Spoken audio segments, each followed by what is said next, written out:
Bismillahirrahmanirrahim. Assalamu alaikum. Welcome back to my YouTube channel. In this video, we will talk about the human respiratory system कि human respiratory system क्या होता है।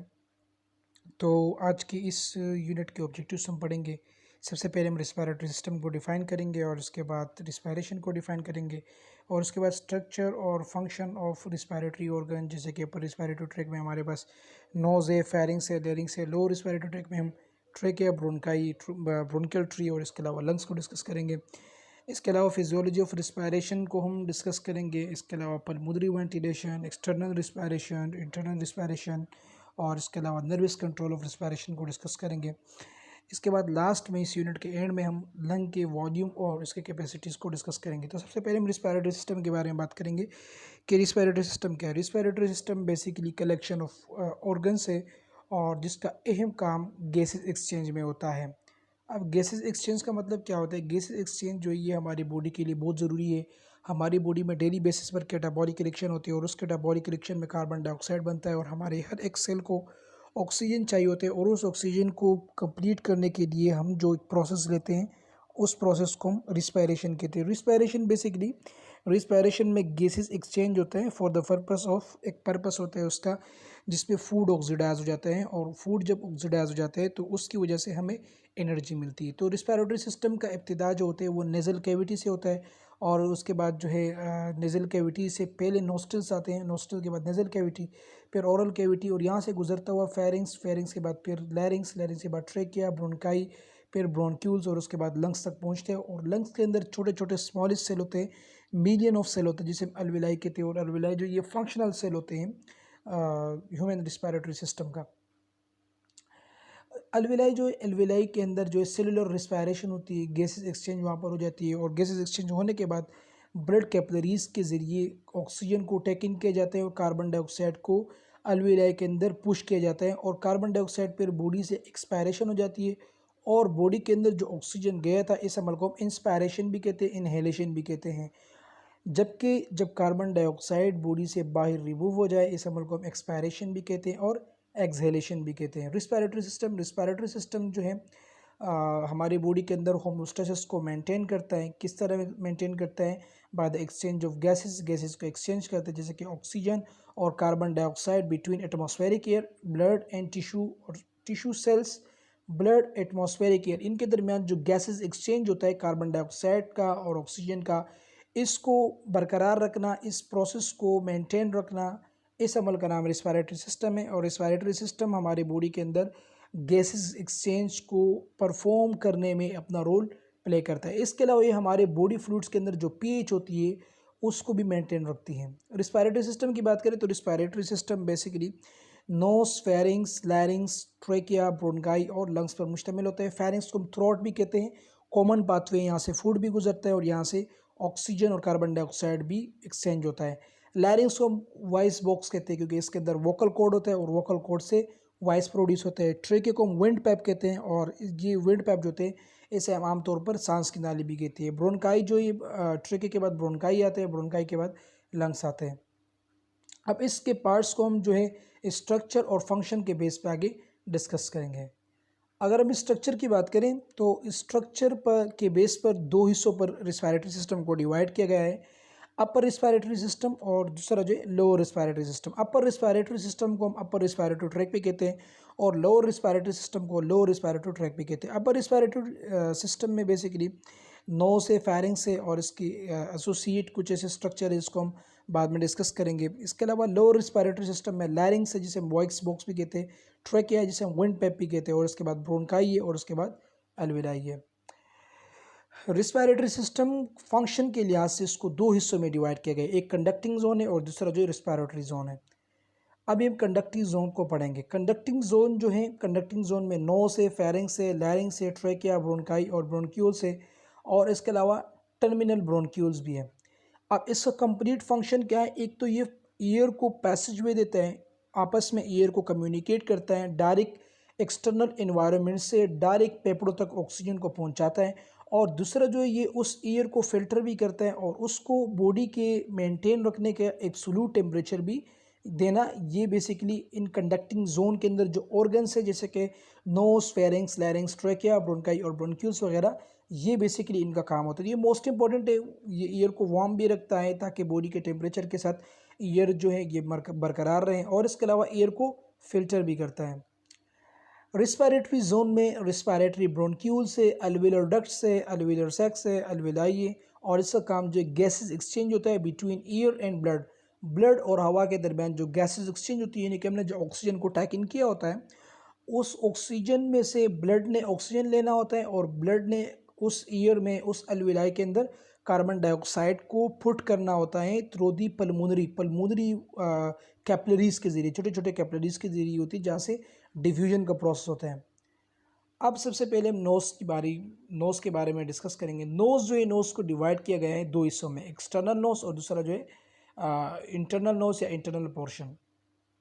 अच्छा, तो हम सबसे पहले एक्सटर्नल नोज़ को पढ़ेंगे। एक्सटर्नल नोज़ जो है ये सपोर्टिंग फ्रेमवर्क पर मुश्तमिल होते हैं, यानी कि जो सपोर्टिंग फ्रेमवर्क के बोन्स है और इसके अलावा हाइलिन कार्टिलेज है उसके ऊपर मुश्तमिल होते हैं। एक तो फ्रंटल बोन होते हैं, दूसरा नेसल बोन होते हैं, और इसके अलावा maxilliform bony framework of the external nose. जो मैक्सिलाई होती है वो जो एक्सटर्नल नोज़ होता है उसका एक बोनी स्ट्रक्चर बनाता है मैक्सिला बोन्स। इसके अलावा फ्रंटल बोन भी है और नेज़ल बोन भी है, नोज़ के अंदर शामिल है। इसके अलावा जो कार्टिलेज होते हैं वो भी फ्रेमवर्क देते हैं, एक ख़ास शेप देते हैं, प्रोटेक्शन देते हैं एक्सटर्नल नोज़ को, जो कि सिप्टल कार्टिलेज, इसके अलावा लेटरल नेज़ल कार्टिलेज और इसके अलावा अलर कार्टिलेज। ये तीन कार्टिलेज होते हैं जो कि बेसिकली एक्सटर्नल नोज़ को सपोर्ट करते हैं।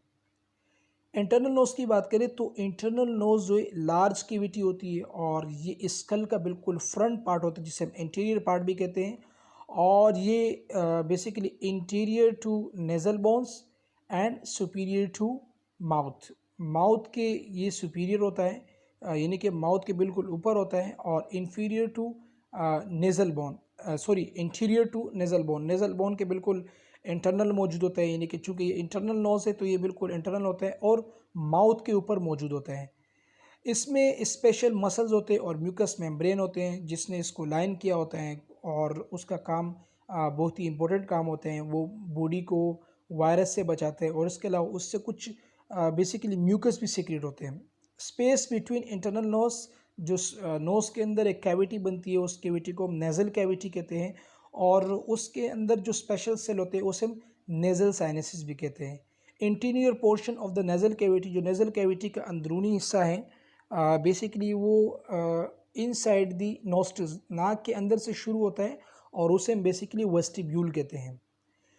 अब इंटरनल नोज में म्यूकस सिक्रेटेड सेल भी होता है जिसे हम गॉबलेट सेल्स कहते हैं। वो गॉबलेट सेल जो है म्यूकस को प्रोड्यूस करते हैं, और वो बेसिकली जो नेज़ल कैविटी होती है उसको मॉइस्ट रखती है ताकि हवा को फिल्टर किया जा सके, और उस हवा में जो कि ऑक्सीजन रिच एयर है उसमें जो पार्टिकल्स हो या उसमें जो माइक्रो ऑर्गेनिजम्स हो उसको आसानी के साथ कैप्चर कर सके। ये हमारे इम्यून सिस्टम के तौर पे भी फर्स्ट लाइन ऑफ डिफेंस में काम करता है।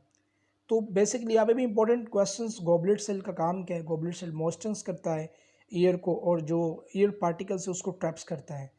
अब यहाँ पर आता है olfactory nerve. Olfactory nerve basically ये ओल्फैक्टरी नर्व फाइबर्स भी इसे हम कहते हैं, और इससे हमें जो खुशगवार यानी कि जो हमें स्मेल वगैरह होती है, या इसके अलावा जो फ्रेगरेंस, महक वगैरह, जो खुशबू वगैरह होती है, किसी भी चीज़ को हम डिटेक्ट करते हैं, चाहे वो खुशगवार हो चाहे वो बदबूदार हो, वो बेसिकली इस नर्व के ज़रिए होता है। ये नर्व यहाँ पे लगा होता है नेज़ल कैविटी में, ये कंप्लीट नेज़ल कैविटी है, ठीक है, और ये लोअर साइड पर जो ये ओरल कैविटी है, तो यहाँ पर ओल्फैक्टरी नर्व लगा होता है स्पेशल सेल के साथ जिसे ओल्फैक्टरी एपिथेलियम कहते हैं, और इसका काम ये होता है कि ये सेंस ऑफ स्मेल, स्मेल के सेंस को ये ब्रेन तक पहुँचाता है। नाउ यू कैन सी ये नोज़ है, नोज़ का ये एक्सटर्नल स्ट्रक्चर है जिसमें ये नेज़ल बोन है, और इसके अलावा ये अपर और लेटरल, अपर फ्रंट पर भी है और साइडों पर भी है, अपर लेटरल कार्टिलेज कहलाता है, और ये बिल्कुल एंड पर जो है ये लोअर लेटरल कार्टिलेज कहलाते हैं। लेटरल का मतलब ये दोनों साइडों से मौजूद होता है। ये नोज़ का इंटरनल स्ट्रक्चर है। अब नोज़ के इंटरनल स्ट्रक्चर की अगर हम बात करें तो इसमें ओल्फैक्टरी बल्ब होते हैं। ओल्फैक्टरी बल्ब जो है ये ओल्फैक्टरी ट्रैक के साथ जुड़ा होता है, और ओल्फैक्टरी ट्रैक और ओल्फैक्टरी बल्ब जो है ये ओल्फैक्टरी नर्व का हिस्सा है, और यहाँ पे इसका स्ट्रक्चर ड्रॉ किया गया है स्पेशल। एक तो इसका ये इस स्ट्रक्चर को हम बॉमिन्स ग्लैंड कहते हैं। इसके अंदर एक्सोन होता है। एक्सोन जो बेसिकली ये न्यूरॉन का टर्मिनल पॉइंट होता है। इसके बाद ऑल्फैक्टरी रिसेप्टर सेल्स होते हैं। ये रिसेप्टर सेल्स बेसिकली मैसेज लेते हैं और मैसेज लेने के बाद ये जाके बेसिकली एक जोन से गुजरता हुआ बोमेन ग्लैंड के पास जाते हैं और बोमेन ग्लैंड के बाद ये ऑल्फैक्टरी ट्रैक के पास जाते हैं और डायरेक्ट ब्रेन के पास मैसेज पहुंच जाता है और हमें उस चीज़ का अंदाज़ा हो जाता है कि मिसाल के तौर पे अगर कोई परफ्यूम है, उस परफ्यूम की महक को जांचने के लिए कि ये परफ्यूम खुशबूदार है या बदबूदार है, ये इस प्रोसेस से गुजरता है। तो नोज़ के अंदर इसके अलावा ये छोटे छोटे सेल है जिसे माइक्रोवेलाई और सीलिया भी कहते हैं। सीलिया जो ये हेयर लाइक सेल्स होते हैं और जो कि हवा में जो डस्ट वगैरह होते हैं उसको रोकते हैं। माइक्रोवेलाई ये भी स्मॉल स्मॉल सेल्स होते हैं, इसमें ये माइक्रो ऑर्गेनिज्म को ट्रैप करते हैं, पकड़ते हैं, यहाँ से माइक्रो ऑर्गेनिज्म को गुजरने से रोकते हैं। ओके, तो अब ये साइनसेस हैं, ये इससे बेसिकली खाली होता है जिसे हम फ्रंटल साइनसेस कहते हैं। और ये बोन है जिसे हम नज़ल बोन कहते हैं, ये कार्टिलेज है शुरू में जैसे हमने बात की थी। इसके अलावा ये कैविटी नेज़ल कैविटी कहलाती है और इसके अलावा ये लिप मसल्स जहाँ पर होंठ मौजूद होते हैं और ये यहाँ से बेसिकली फायरिंग्स शुरू हो जाते हैं और इसके बिल्कुल करीब टॉन्सिल्स होते हैं। अब यहाँ पर भी साइनसेस है, साइनसेस का मतलब खाली हिस्सा, ठीक है, कैविटी, और इसे हम बेसिकली सीनोइडल साइनोसिस कहते हैं क्योंकि यहाँ पे सीनोइड बून होता है और सीनोइड बून के दरमियान जो कैविटी होती है उसे हम सीनोइड साइनोसिस कहते हैं। नाउ इसके बाद फायरिंग्स है। फायरिंग्स जो ये फनल शेप का होता है और 30 सेंटीमीटर लॉन्ग होता है और ये इंटरनल पार्ट्स जो नेज़ल कैविटी है, नेज़ल कैविटी के इंटरनल उससे स्ट्रक्चर से शुरू होता है, वहाँ से एक्सटेंड होता है और ये जाके कार्टिकोइड कार्टिलेज पर एंड हो जाता है। कैरिकोइड कार्टिलेज पर ये एंड होते हैं और बेसिकली नेज़ल कैविटी से ये शुरू हो जाता है। फेरिंग्स जो ये पोस्टीरियर टू द नेज़ल, जो नेज़ल कैविटी है, नेज़ल कैविटी के पोस्टीरियर साइड पर है, posterior to nasal and oral cavities, oral cavities और नेज़ल कैविटीज़ के बिल्कुल बिहाइंड होते हैं। पोस्टीरियर का मतलब होता है behind. Superior to the larynx, larynx से बिल्कुल ऊपर होता है, सुपीरियर का मतलब होता है आला। And anterior to the cervical vertebrae, जो सर्विकल वर्टिब्री होती हैं उसके बिल्कुल फ्रंट पर होते हैं, ठीक है, एंटीरियर का मतलब होता है फ्रंट। सो वंस अगेन जो फायरिंग्स होते हैं वो basically posterior to nasal, nasal cavity और ओरल कैविटी के बैक साइड पर होता है, पोस्टीरियर होता है लेकिन इसके साथ कनेक्टेड होता है, ठीक है। ये कॉमन पाथवे हैं, ओरल कैविटी और नोजल कैविटी दोनों को होल्ड करके रखा होता है। इसके अलावा ये जो लैरिंग्स होते हैं, लैरिंग्स के बिल्कुल टॉप पर होते हैं, इस वजह से हम सुपीरियर टू द लैरिंग्स कहते हैं। और interior to the cervical vertebrae, cervical vertebrae के बिल्कुल फ्रंट पर होते हैं, इस वजह से इसे इंटीरियर पोर्शन भी कहते हैं।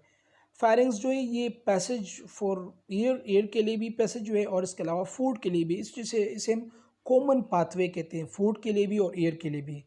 इसके अलावा ये एक किस्म का रिजोनेटिंग चैम्बर के तौर पे भी काम करते हैं स्पीच के लिए। जो स्पीच नीचे लैरिंग के वोकल कॉर्ड से अराइज होता है तो यही फेरिंग से गुजरता हुआ बाहर आता है। इसके अलावा ये यहाँ पर टॉन्सिल्स भी होते हैं, इस वजह से इसे हाउस ऑफ टॉन्सिल्स भी कहते हैं, और जो कि हमारे इम्यूनोलॉजिकल रिएक्शन में किसी भी फॉरेन इन्वेडर, जो फॉरेन पार्टिकल होते हैं जैसे कि बैक्टीरिया, वायरस, वो हमें इन्वेड करते हैं, हमारी बॉडी के अंदर आते हैं, तो उसके खिलाफ लड़ने की सलाहियत उसमें मौजूद होती है और ये भी बेसिकली फेरिंग्स के अंदर होते हैं टॉन्सिल्स की फॉर्म में। अब फेरिंग्स के तीन हिस्से हैं और एक को नेजोफेरिंग्स कहते हैं जो कि नेजल कैविटी के साथ जुड़ा हुआ है, एक को ओरोफेरिंग्स कहते हैं जो कि और बेसिकली ओरल कैविटी के साथ जुड़ा है और ये बिल्कुल इंटरमीडिएट हिस्सा होता है। सुपीरियर पोर्शन जो है ये नेजोफेरिंग्स है, लोअर पोर्शन जो है जिसे हम इन्फीरियर पोर्शन भी कहते हैं ये लेरिंजोफेरिंग्स है, लैरिंग्स के साथ जुड़ा हुआ है। और ओरोफेरिंग्स, ओरो का मतलब ओरल कैविटी और फेरिंग्स, फेरिंग्स ये खुद मस्कुलर ट्यूब है।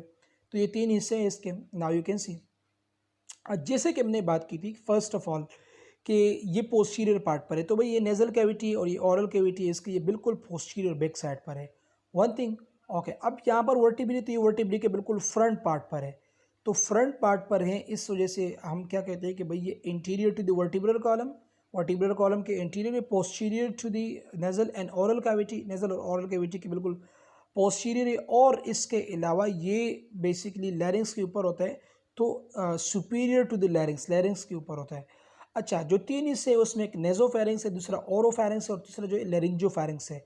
नेजोफेरिंग्स इस वजह से कहते हैं कि ये नेजल कैविटी के साथ कनेक्टेड है, ओरोफेरिंग्स इस वजह से कहते हैं कि ये ओरल कैविटी के करीब है और ये इन दोनों के दरमियान जो इंटरमीडिएट है वो ओरोफेरिंग्स आता है।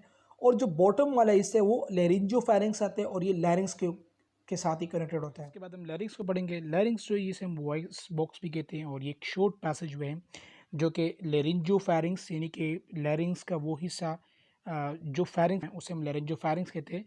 तो ये लेरिंजोफैरिंग्स को ट्रेके के साथ कनेक्ट करता है।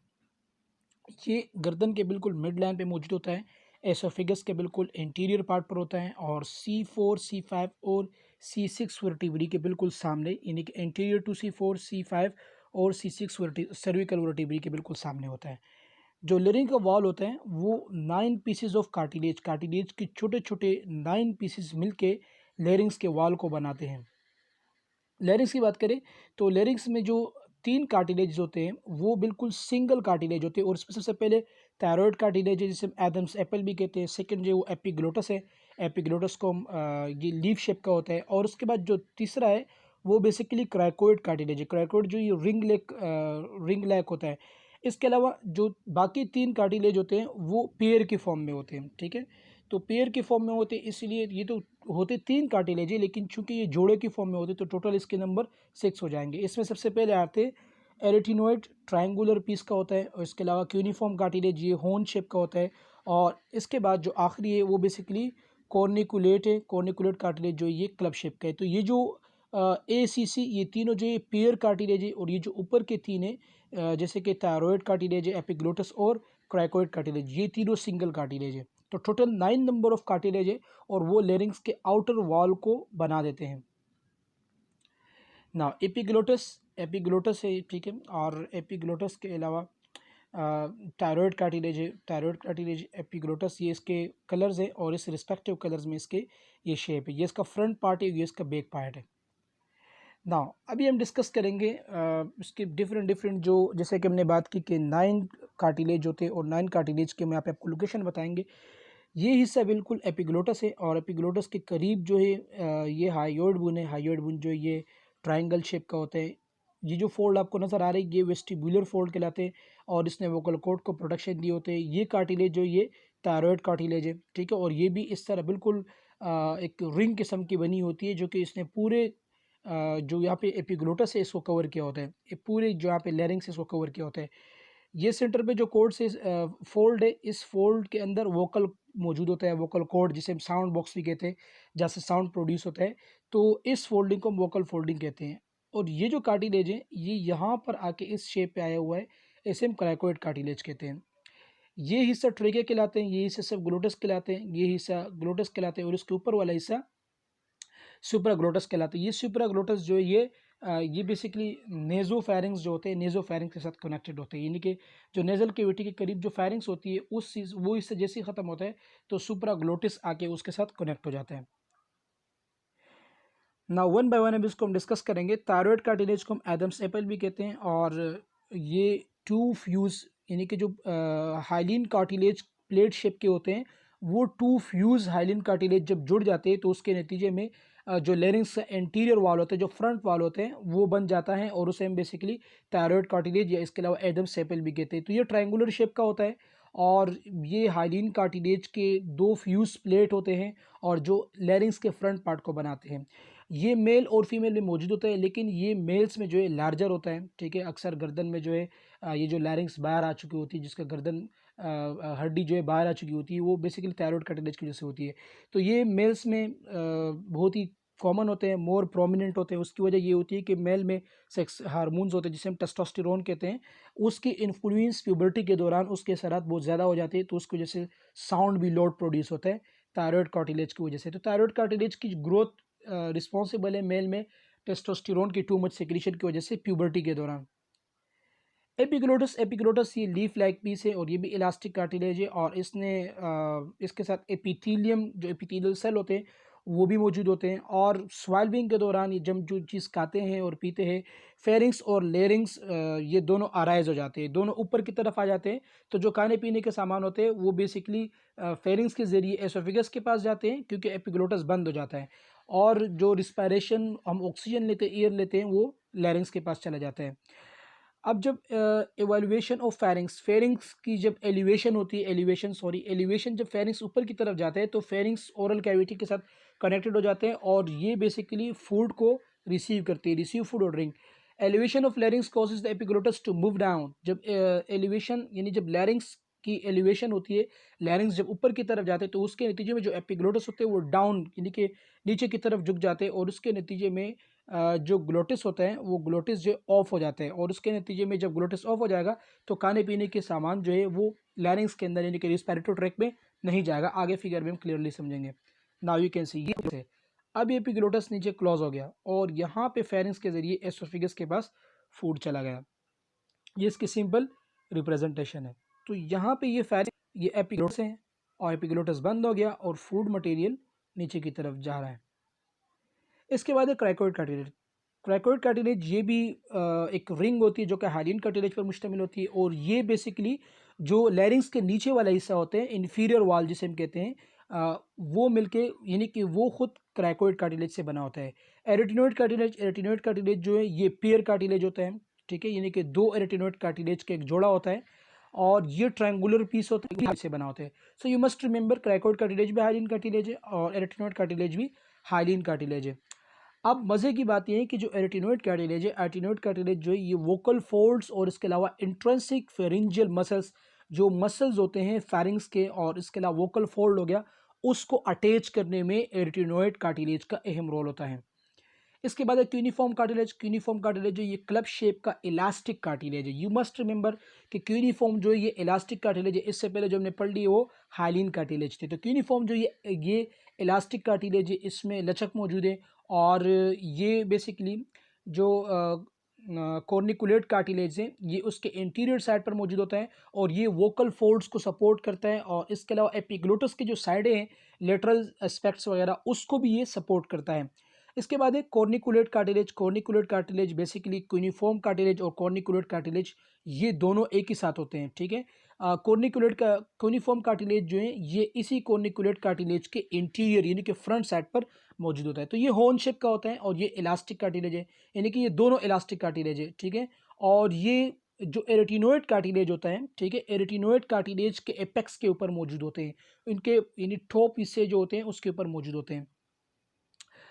दे are supporting structure for the epiglottis, ये भी एपिग्लोटस के सपोर्टिंग स्ट्रक्चर होते हैं। नाउ इसके बाद हम ट्रेकिया की बात करें तो ट्रेकिया जो है ये जिसे हम वेंट पाइप भी कहते हैं, ये एक ट्यूब होता है और जिसे हम ईयर पैसेज वे भी कहते हैं, और 12 सेंटीमीटर लॉन्ग होता है और 2.5 सेंटीमीटर इसकी डायमीटर है।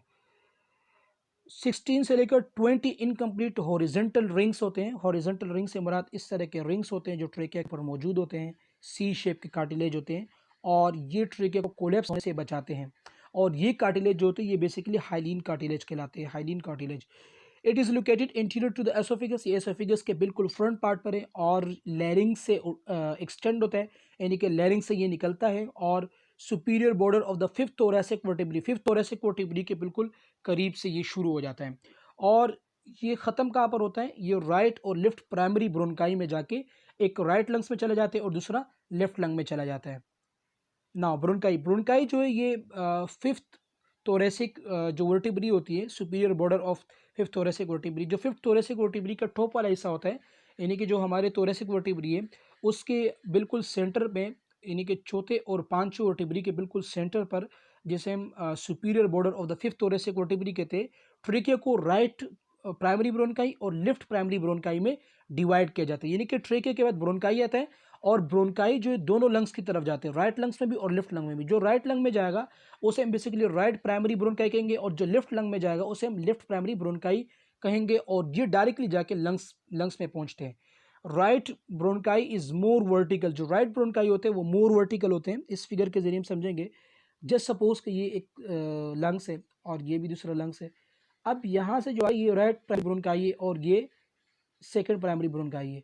अब जो राइट प्राइमरी ब्रोनकाई है ये इंतहाई वर्टिकल होगा, ठीक है, वर्टिकल होगा, और जो लेफ्ट है वो वर्टिकल नहीं होगा। Okay, so we were talking about the primary and the secondary bronchi. Primary और सेकेंडरी ब्रोनकाई की बात कर रहे थे कि जो राइट ब्रोनकाई है वो मोर वर्टिकल है, शॉर्ट भी है और वाइड भी है, बहुत ही फैला हुआ है। और लेफ्ट प्राइमरी ब्रोनकाई जो है वो ना तो इतना ज़्यादा शॉर्ट है, ना ही वर्टिकल है, और ना ही ज़्यादा वो वाइडर है। अब इसके अंदर स्पेशल जो ब्रोनकाई होते हैं राइट और लेफ्ट दोनों जो लंग के अंदर पहुंचते हैं उसमें स्पेशल एपिथेलियल सेल होते हैं जिसे हम सीडोस्ट्रेटिफाइड सेलिएटेड कोलमनार एपिथेलियम कहते हैं। इसने बोथ ब्रोनकाई को प्राइमरी और primary right bronchi and left primary bronchi, दोनों के लाइनिंग पर जो सेल होते हैं उसे हम pseudostratified ciliated columnar epithelium कहते हैं. At the point where trachea divides into right and left is known as a Kareena. Kareena वो पॉइंट है जहां पर ट्रेकिया आके ब्रोंकाई और ब्रोंकाई आके दो हिस्सों में डिवाइड हो जाता है, यानी कि ट्रेकिया आके दो हिस्सों में डिवाइड हो जाते हैं, उस हिस्से को हम बेसिकली करीना कहेंगे. Primary bronchi divide into the secondary bronchi. जो प्राइमरी ब्रोंकाई होते हैं वो सेकेंडरी ब्रोंकाई में डिवाइड होते हैं. सेकेंडरी ब्रोंकाई जो है वो 9 to 10 छोटे छोटे टर्शरी ब्रोंकाई में, जिसे हम सेगमेंटल ब्रोंकाई भी कहते हैं. टर्शरी ब्रोंकाई जो है वो डिवाइड हो जाते हैं छोटे छोटे ओपनिंग में, जिसे हम ब्रोंक्यूल्स कहते हैं. और ब्रोंक्यूल्स जो है टर्मिनल ब्रोंक्यूल्स के ऊपर डिवाइड हो जाते हैं, टर्मिनल ब्रोंक्यूल्स में तकसीम हो जाते हैं. और जो टर्मिनल ब्रोंक्यूल्स होता है वो छोटे छोटे रिस्पायरेटरी ब्रोंक्यूल्स कहते हैं ब्रोंकाई के छोटे छोटे ओपनिंग्स को, उसमें डिवाइड हो जाते हैं.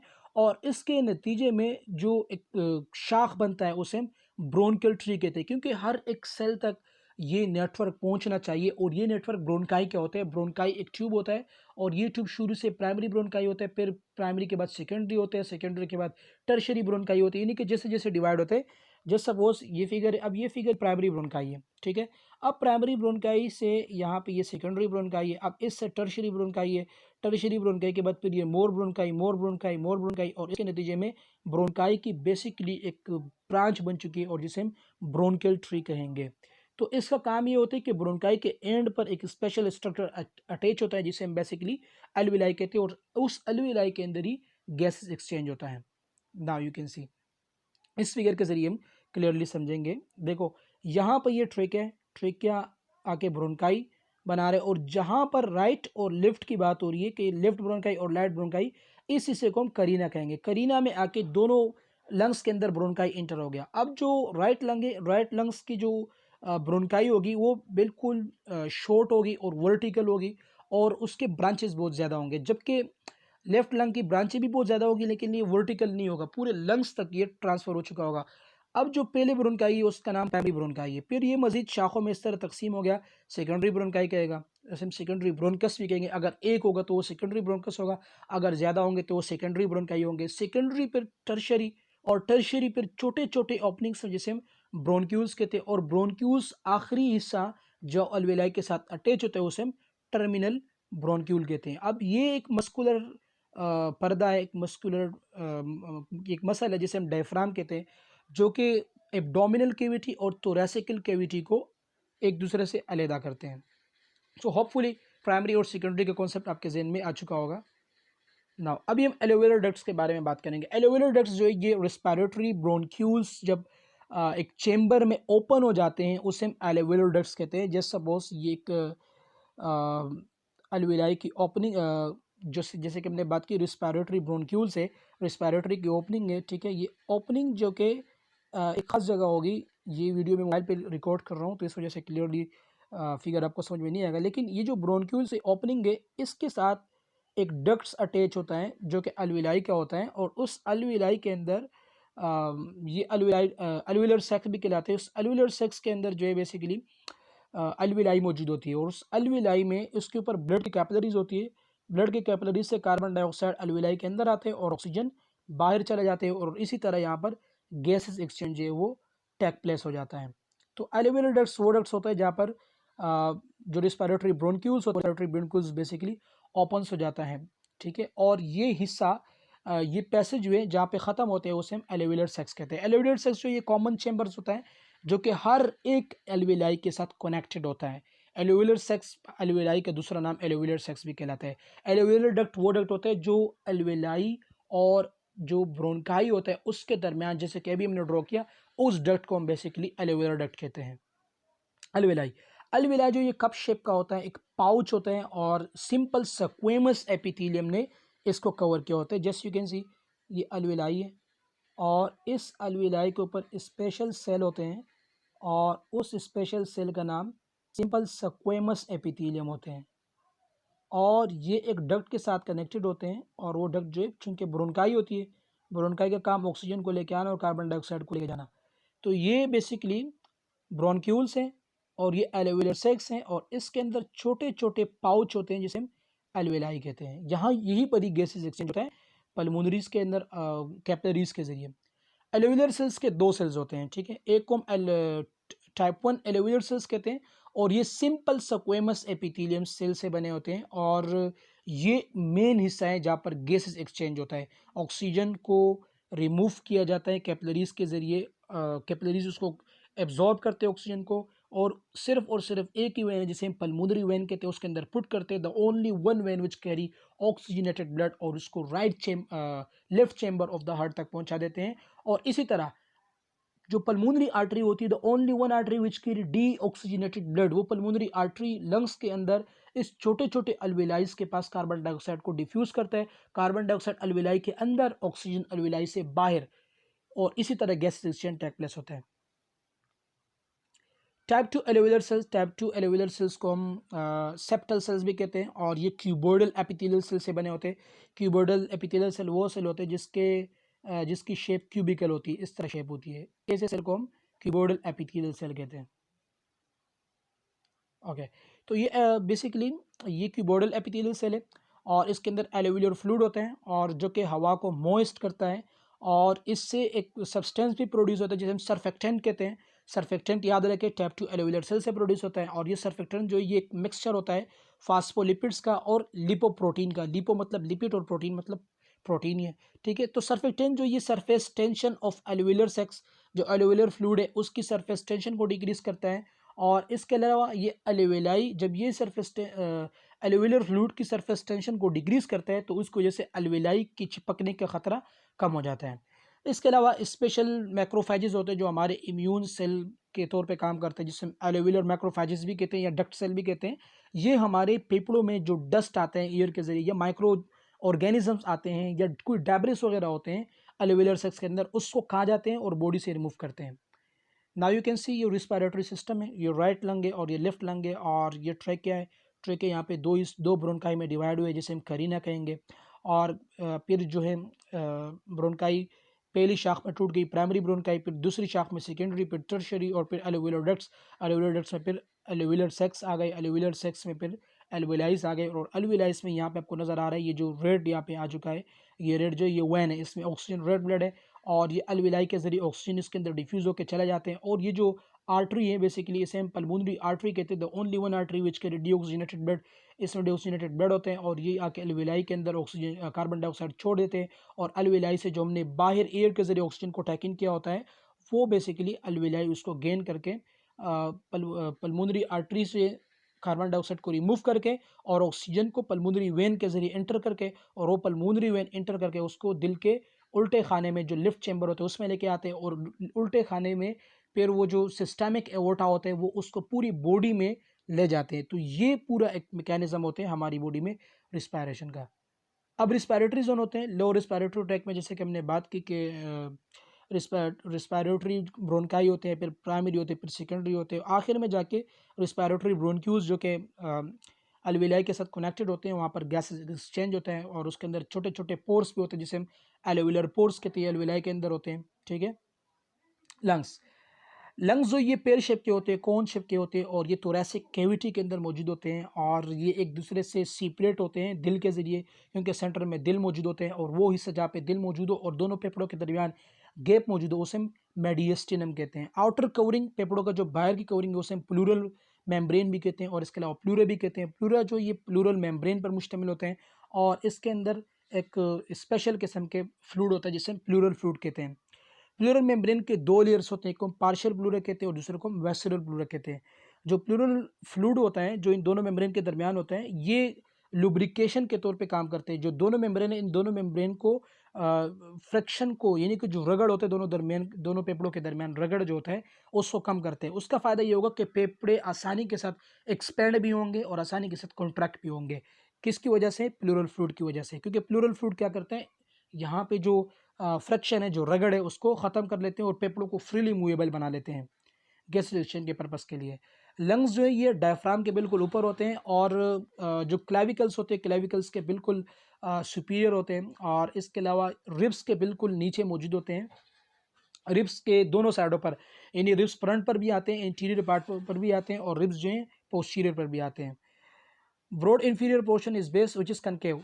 अच्छा, इन्फीरियर हिस्सा जो पेपड़ों का लोअर हिस्सा होते हैं वो बेसिकली कनकेव शेप का होता है, और जो नैरो शेप होते हैं वो फेफड़ों का ऊपर वाला हिस्सा होता है, सुपीरियर पोर्शन होता है। नाउ यू कैन सी, जैसे कि हमने वहाँ पे डिस्कस किया कि ये डायफ्राम है, और डायफ्राम जो बेसिकली थोरैसिक कैविटी और एब्डोमिनल कैविटी को अलग करता है, और यहाँ पर एक फ्लूइड होता है जिसे हम प्लूरल फ्लूइड कहते हैं, और प्लूरल फ्लूइड जो है दोनों मेम्ब्रेन के दरमियान लुब्रिकेशन को कम करता है। ये ऊपर एपिग्लोटस है, एपिग्लोटस के दरमियान जो कार्टिलेज थे जैसे कि थायरॉइड कार्टिलेज, क्राइकोइड कार्टिलेज, इसको भी हमने डिस्कस कर लिया है। अब यहाँ पर ये वाला हिस्सा जो है इसे मेडिएस्टिनम कहते हैं, और यहाँ पर जो है बेसिकली तिल मौजूद होते हैं। तो दो किस्म के मेम्ब्रेन थे जैसे हमने पहले पढ़ा, वेसिकुलर प्लूरा और पेराइटल प्लूरा।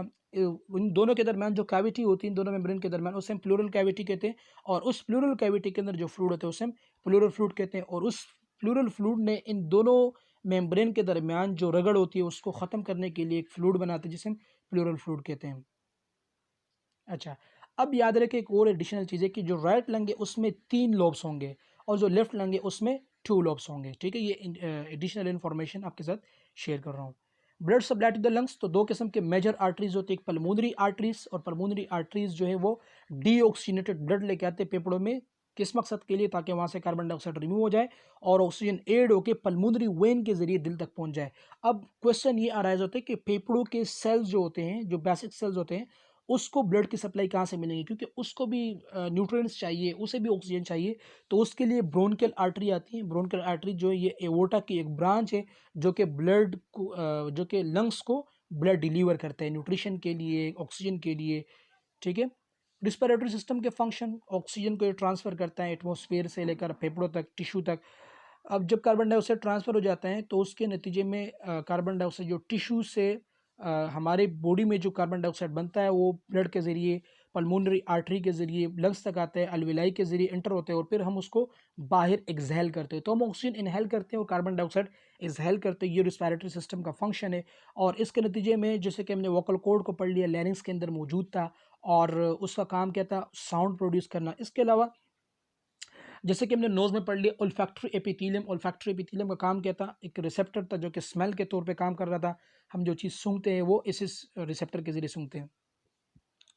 रिस्पिरेटरी इवेंट्स में सबसे पहले आते हैं पल्मोनरी वेंटिलेशन, वो वेंटिलेशन जिसमें गैसेस फेफड़ों और हवा के यानी कि बाहर से हम ऑक्सीजन को टेक इन करते हैं और फेफड़ों से कार्बन डाइऑक्साइड को एक्सहेल करते हैं, रिमूव करते हैं।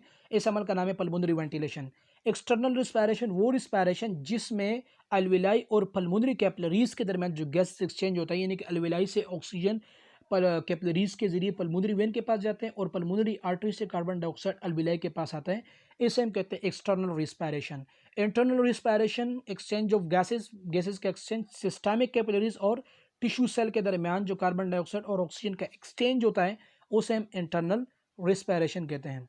नर्वस कंट्रोल, हमारे ब्रेन, चूंकि हम सोते फिर भी सांस लेते हैं, तो ये नर्वस कंट्रोल के जरिए हम रिस्पिरेशन करते हैं। तो नर्वस में निमोटैक्सिक सेंटर होता है और इसके अलावा एपिनेस्टिक सेंटर कहते हैं। ये दोनों बेसिकली पोंटीन रिस्पिरेटरी ग्रुप होते हैं और ये जाके डोर्सल रिस्पिरेटरी ग्रुप को एक्टिवेट करता है।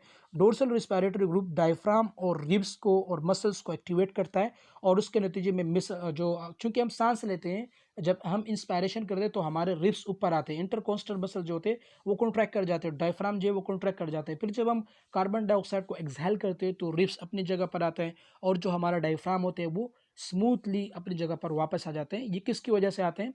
ये डोर्सल रिस्पिरेटरी ग्रुप की वजह से, जो डोर्सल रिस्पिरेटरी ग्रुप को निमोटैक्सिक सेंटर और इसके अलावा एपिनेस्टिक सेंटर ने एक्टिवेट किया होता है। सिमिलरली जो वेंट्रल रिस्पिरेटरी ग्रुप होता है, वेंट्रल रिस्पिरेटरी ग्रुप ने क्या किया होता है, जो इंटरनल इंटरकोस्टल मसल्स होते हैं और इसके अलावा जो रिस्पिरेटरी मसल्स होते हैं जो रिब्स के साथ और हमारे चेस्ट के साथ अटैच होते हैं उसको एक्टिवेट करते हैं ताकि उसमें कॉन्ट्रैक्शन और रिलैक्सेशन हो। क्योंकि अगर कॉन्ट्रैक्शन और रिलैक्सेशन नहीं होगी तो फेफड़े फोर्स जनरेट करेगा, फेफड़े जब फोर्स जनरेट करेगी तो उसके नतीजे में चूंकि बॉडी को ब्रेन ने मैसेज नहीं दिया है तो फेफड़े एक्सपेंड भी नहीं होगी और कॉन्ट्रैक्ट भी नहीं होगी। तो ये दो अहम सेंटर हैं जिसकी वजह से हमारे रिस्पिरेशन कंट्रोल में रहता है। नाउ अभी यहाँ पे कुछ इंपॉर्टेंट चीज़ें लंग कैपेसिटी और वॉल्यूम की। सबसे पहले आते हैं टाइडल वॉल्यूम। टाइडल वॉल्यूम वो एयर होते हैं जो हम नॉर्मली ब्रीथ करते हैं तो और तकरीबन 500 ml के दरमियान होते हैं जो हम नॉर्मली सांस लेते हैं। इसके बाद second inspiratory reserve volume. Inspiratory reserve volume tidal volume के बजाय जो हम गहरी सांस लेते हैं तेज़ी के साथ जब हम कोई टेक इन करते हैं उसे हम इंस्पायरेटरी रिजर्व वॉल्यूम कहते हैं, गहरी सांस। Expiratory reserve volume inspiratory reserve volume का रिवर्स है। जब हम गहरी मिकदार में एक्सहेलेशन करते हैं, कार्बन डाइऑक्साइड को ज़्यादा से ज़्यादा रिमूव करते हैं, उसे हम एक्सपायरेटरी रिजर्व वॉल्यूम कहते हैं और तकरीबन ये 1200 ml के दरमियान होता है। Vital capacity maximal amount of air exalt after maximal inspiration, यानी जो इंस्पायरेटरी रिजर्व वॉल्यूम, जब जितनी गहरी सांस लेंगे उतनी ही गहरी हम कार्बन डाइऑक्साइड को रिमूव करेंगे, और ये कैपेसिटी कहलाती है वाइटल कैपेसिटी। ठीक है, तो वाइटल कैपेसिटी किसके बराबर होते हैं? वाइटल कैपेसिटी एक तो टाइडल वॉल्यूम है जो नॉर्मली हमने 500 लेना होता है, एक इंस्पायरेटरी वॉल्यूम होते हैं, इंस्पायरेटरी रिजर्व वॉल्यूम जो हम गहरी सांस लेते हैं, और एक एक्सपायरेटरी रिजर्व वॉल्यूम जब हम गहरी सांस लेने के बाद जब हम गहरी मिकदार में कार्बन डाइऑक्साइड को एक्सहेल करते हैं। इन सब को हम प्लस करेंगे तो हमारे पास वाइटल कैपेसिटी आएगी और तकरीबन 4800 के बराबर है। इसके बाद है रेजिडुअल वॉल्यूम। रेजिडुअल वॉल्यूम जो वो मिकदार होता है एयर का जो कि हमारे लंग्स में मौजूद होता है। ठीक है, हम जितनी ज़्यादा वाइटल कैपेसिटी भी करें, यानी गहरी सांस ले, टाइडल वॉल्यूम भी ले, तकरीबन तमाम एयर रिमूव करें अपने फेफड़ों से, उसके बावजूद भी हमारे फेफड़ों में वॉल्यूम रहता है जिसे हम रेजिडुअल वॉल्यूम कहते हैं। और रेजिडुअल वॉल्यूम फेफड़ों के अंदर जो अलविलाई होते हैं उसको कोलैप्स होने से बचाते हैं, तकरीबन 1200 के बराबर होते हैं। टोटल लंग कैपेसिटी जो है बेसिकली अगर हम प्लस करेंगे टाइडल वॉल्यूम को, इंस्पायरेटरी रिजर्व वॉल्यूम को, एक्सपायरेटरी रिजर्व वॉल्यूम को, वाइटल कैपेसिटी को, रेजिडुअल वॉल्यूम को, इन सब को प्लस करेंगे तो तकरीबन 6000 ml के बराबर आएगा, जो कि अप्रोक्सीमेटली 6 लीटर के बराबर है। तो ये मेल और फीमेल में थोड़ी सी वेरिएशन है। होपफुली कि tidal volume, inspiratory reserve volume, expiratory reserve volume, इन सब को आपने क्लियरली समझ लिया होगा। तो सिमिलरली टाइडल वॉल्यूम वो वॉल्यूम होते हैं जो हम नॉर्मली ब्रीथ करते हैं, इंस्पायरेशन और एक्सपायरेशन, और इसकी वैल्यू वहाँ पे भी शेयर कर चुका हूँ, यहाँ पर भी है 500 से लेकर 700 ml। तो याद रखें ये मेल और फीमेल में थोड़ी सी वेरिएशन होती है। मिनट 20।